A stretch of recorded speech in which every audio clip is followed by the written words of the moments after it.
voltamos aqui diretamente da FIEC, do nosso primeiro congresso de gestão jurídica, recebendo uma pessoa que é uma referência na área de cultura organizacional no mundo da advocacia, Samantha. Eu acho que esse é um tema que particularmente me traz um interesse, como a gente estava conversando aqui no off, me traz um apetite para entender. É curioso, porque a gente é treinado a ser advogado, e eu acho que hoje a gente vive um mundo de entender o escritório cada vez mais como uma empresa, entendeu? Eu acho que até brincava com os meus sócios, acho que há alguns dias, que não adianta mais você estar lá com uma plaquinha bonitinha, toda uma estrutura, que alguém vai bater na sua porta. Então tem tudo isso, passa por uma transformação, não só da porta para fora, mas também da porta para dentro. E a gente está aqui no Congresso de Gestão Jurídica, a gente está aqui falando de vários temas, sobre várias perspectivas.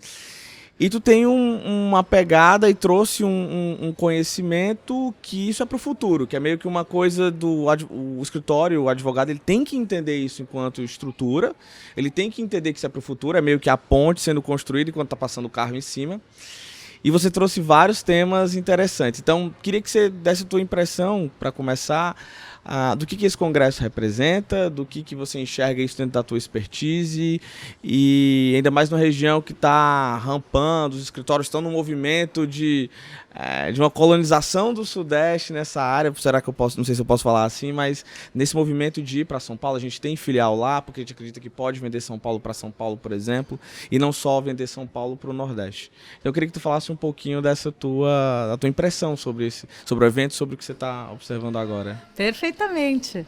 Bom, primeiro agradeço aqui o convite, né, do Saulo, por meio do Saulo, mas em nome aí do Valença. E sempre que quiserem, estou à disposição para conversarmos sobre gestão jurídica, sobre mercado jurídico. De fato, o mercado jurídico está com uma dinâmica de crescimento exponencial e nós temos visto regiões norte e nordeste se despontando, conquistando mais clientes, conquistando clientes que estavam limitados a contratar em escritórios do Sudeste, como você colocou. Então, de fato, eu vejo como assim uma grande oportunidade. E fico muito admirada, fico muito feliz de ver, por exemplo, o Ceará, que é um estado de grande importância no Brasil, é claro, mas realmente com destaque grande na gestão jurídica. O trabalho que a comissão tem feito aqui, a Comissão de Gestão Jurídica da OAB, tem sido excelente para quem acompanha uma série de palestras, cursos, materiais, pequenos eventos, e hoje esse primeiro congresso, que é só o primeiro, já me foi dito que já está marcado um segundo. Não, você já está convidada para o segundo, né? Você eu nem desceu do palco. Eu já aceitei. Não, o mais importante é que você não já sei aceitou. Nem quando. Eu vou falar com a Camila para poder te trazer, a gente já marcar a data na tua agenda. Já marcar. Mas então, eu vejo com muitos bons olhos, e aquilo que você falou agora há pouco, queria só puxar o que você falou ali. Você disse, olha, os escritórios se profissionalizam, tanto internamente, como para fora, como para o mercado. Eu vejo, sabe, a maioria dos escritórios preocupados com foco em se profissionalizar para fora. Investindo em marketing, investindo em sites, investindo em redefinição de identidade visual, enfim, implantar um departamento comercial, adquirir um CRM, quer dizer, pensando muito nisso, em marketing comercial, e pouca estruturação profissional interna. Às vezes um escritório desse, que investe pesado em uma série de questões, não tem um plano de carreira, não tem um plano de desenvolvimento profissional, por exemplo. Então, assim, tem que fazer um equilíbrio de investimento entre uma gestão profissional interna e externa também, sabe? Eu acho, pegando aqui um pouco dessa tua fala, estávamos conversando, acho que ontem lá no escritório, sobre isso, do como é que a gente consegue se renovar enquanto estrutura, não só para reter talentos, que eu acho que é fundamental, mas para inspirar as gerações vão passando, eu já não sou nem perto dessa nova geração, infelizmente. Imagina eu, então. Não, e às vezes eu fico pensando, você tem uma dificuldade cada vez mais de motivar, de o que a gente pode pensar diferente, como é que a gente, poxa, eu vou entregar só cotas, eu vou ter resultados, a gente às vezes tem esses debates lá no escritório do tipo, o que a gente vai fazer com relação a isso? E o que fazer, porque as opções são limitadas. Então eu tenho ali alguns desafios que me limitam, como eu falei aqui agora, sobre o que fazer. Então a gente fica cada vez mais quebrando a cabeça, e aí ainda tem que ter o técnico, ainda tem que ter o CRM, ainda tem que ter o comercial, tem que ter o marketing, tem tudo isso. Mas essa questão da porta para dentro, na minha visão, porque é uma coisa, é gente em processo, parafraseando aqui o Abílio, é gente em processo, qualquer negócio. E o nosso, mais do que eu acho que o maior ativo que a gente tem são os profissionais que estão trabalhando com a gente, né? E já nessa esteira, eu queria te aproveitar e seguir para a próxima pergunta. O que você enxerga daqui para frente? O que você observa desse papo aqui que a gente está tendo de, olha, está tendo essa modernidade, estamos se preocupando com vários assuntos, talvez não dando tanta atenção, e eu acho que você é a melhor pessoa para falar da porta para dentro, talvez como deveria, mas prestando atenção, mas com um olhar menos energético para isso. O que você enxerga daqui para frente em relação a isso? Eu enxergo uma mudança profunda nos próximos 10 anos nos modelos de negócios jurídicos, tanto o escritório de advocacia como o departamento jurídico de empresa. Eu enxergo estruturas mais enxutas, com menos pessoas, porém pessoas mais envolvidas, participando mais do planejamento, das decisões, da gestão também, e, consequentemente, também com um retorno maior sobre isso, não apenas financeiro, mas de reconhecimento e tal.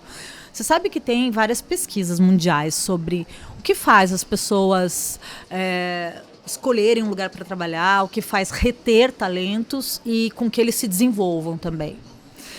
E aí, é claro que uma boa remuneração é importantíssima, e eu quero fazer aqui um alerta de que nós trabalhamos com isso, por exemplo, lá na Radar, nós temos uma área específica, Radar RH, que só faz seleção para escritório e departamento jurídico. Brasil todo, todos os tipos de vagas. Continua sendo vergonhosa a remuneração oferecida aos advogados no Brasil. Uma diarista ganha mais, em média, do que um advogado, ainda que recém-formado, mas sim, que já tem, de repente, não apenas a OAB, evidentemente, mas tem uma pós-graduação e etc.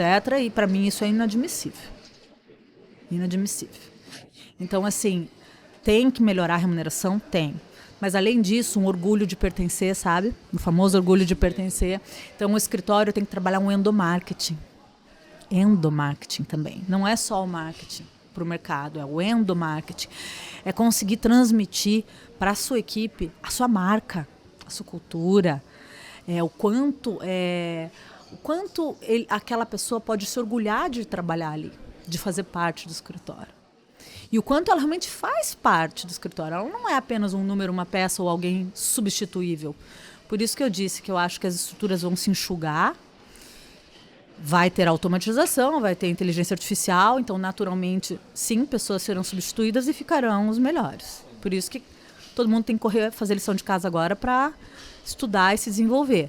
Mas, enfim, com uma boa tecnologia, pessoas bem selecionadas, aí a gente tem mais condição de fazer isso, remunerar melhor, conseguir selecionar pessoas que tenham mesmo mais identidade de cultura, de valores, e que tenham orgulho em pertencer, que consigam participar mais do planejamento, sentir que elas têm voz ativa, entende? E gerar aquele ambiente de confiança. Porque ainda existe muito nos escritórios uma sensação de insegurança. As pessoas têm medo. Medo de serem desligadas a qualquer hora, medo de não ter uma perspectiva de crescimento.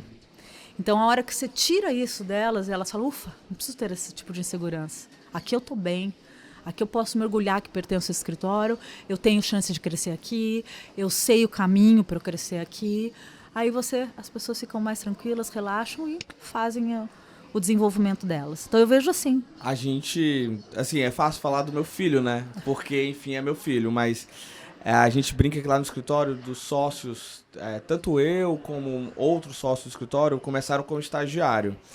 E isso às vezes serve de motivação, mas é bacana contar essa história, mas ao mesmo tempo que a gente fala disso, pra mim, particularmente, acende uma luz de tipo, tá bom, isso é legal, mas o que a gente pode fazer de mais? O que a gente pode fazer pra agregar? O que a gente pode fazer? Porque as gerações mudam, porque é um negócio, como eu falei há pouco, é um negócio de pessoas, né? E você mesmo colocou aí que a boa remuneração é a base disso tudo, você ter uma boa remuneração, mas ao mesmo tempo você ter a oportunidade de crescimento, sentimento de pertencimento, eu acho que isso particularmente falando, inigualável. Você sentir um lugar seguro, que tem um ambiente que é saudável, que você consegue performar e falar sem um medo, sem essa cultura de medo que é disseminada, às vezes eu acho, por conta de uma questão histórica.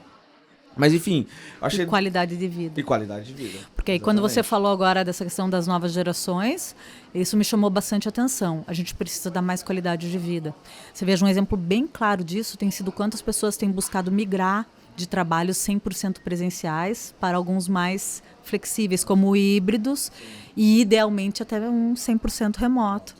Então a gente vê às vezes alguém que tem uma ótima colocação profissional, mas é 100% presencial. Ela aceita uma remuneração menor, situação não tão boa num local menos, digamos, admirado assim, mas porque é híbrido ou porque é remoto. Então é só um exemplo da questão da qualidade de vida, né, que tem vários outros aspectos. Mas hoje você poder ter flexibilidade de jornada, você poder ter mais conforto na hora de trabalhar, não ter grandes deslocamentos, isso tudo impacta, a pessoa valoriza muito. Sim. Então talvez vocês possam trabalhar essas outras questões mais abstratas, assim, não apenas o plano de carreira, não apenas eu vim de estagiário a sócio. Cresci. Isso é importante. Que no final do dia é meio que um plano de carreira, né? É a plano mesma de carreira, coisa. né? Você tá ali dando perspectiva de crescimento, mas não só dá a perspectiva de crescimento, dá a perspectiva de qualidade de vida, dá a perspectiva de participar mais do planejamento e das decisões, outras perspectivas, né? Que fazem a pessoa se sentir num ambiente cada vez mais acolhedor. Claro que é desafiador, né? A gente fala de muitas coisas aqui que parecem quase utópicas para o dia a dia. Mas a gente tem que criar essas metas e perseguir. Mas eu acho que isso é a qualidade do escritório que é vanguardista. Você ter a possibilidade de talvez desbravar isso e não ter medo, assim. Se eu tenho estrutura, eu tenho um orçamento. A gente está com a nossa sede aqui, mas a gente tem filial em 5 estados. Estamos com um time de 300 pessoas. Então, assim, ter isso também traz um lado bom de ter o orçamento para tipo, poxa, vamos tentar, vamos ver o que dá isso aqui, se não der certo a gente arquiva a ideia. Arquiva e parte para outra. O que os escritórios, como o do porte de vocês, têm investido muito é em saúde física e principalmente emocional. Vai desde a ginástica laboral até umas coisas que a gente tem que parar para fazer lá. Então, assim, trabalhar a saúde corporativa.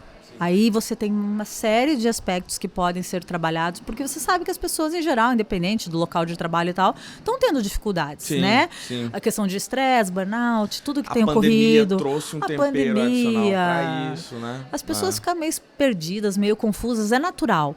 Então, assim, ter o escritório, ter qualquer empresa como o escritório, dando um apoio, um suporte para as pessoas terem mais saúde, puxa, eu acho que é um grande diferencial. Eu concordo com você.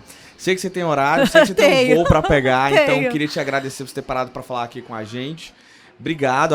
De novo, acho que sua palestra para mim tem um sabor especial, porque é um tema que me dedico, estudo, a gente sempre está debatendo isso lá no Valência, então queria te agradecer muito por ter parado aqui rapidinho e que até o ano que vem, né? Até o ano que vem, ou até antes aí, se quiserem também contar com algum tipo de colaboração minha lá no escritório, a gente pode fazer algum tipo de palestra online, o que vocês quiserem, tá? Já tô torcendo pelo sorteio aí. Então tá bom. Obrigado, viu, Samanta? Obrigada, Saulo, até.